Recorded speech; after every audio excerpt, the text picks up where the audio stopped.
شیطان انسان کی ناک میں رات گزارتا ہے۔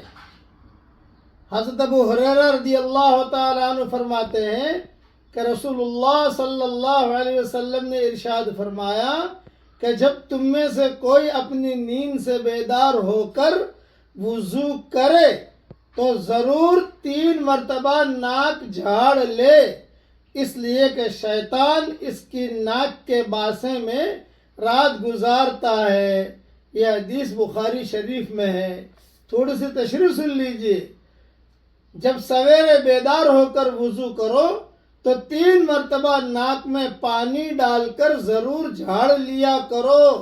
اس کی وجہ یہ ہے کہ شیطان انسان کے ناک کے بانسے میں رات گزارتا ہے، اس میں پیشاب اور غلاظت کرتا ہے، اور جب سونے کے بعد انسان اٹھتا ہے تو ناک کے اندر میل کچیل بھرے ہوئے ملتے ہیں۔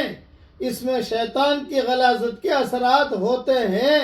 جب وضو میں ناک اچھی طرح جھاڑ لی جائے گی تو شیطان کے اثرات صاف ہو جاتے ہیں۔ یہ میں نے تشریح بھی کر دی۔ اپنے بچوں کی بھی عادت ڈالو، بچیوں کی بھی عادت ڈالو کہ صبح اٹھو، اٹھتے ہی 3 مرتبہ ناک جھاڑ لو۔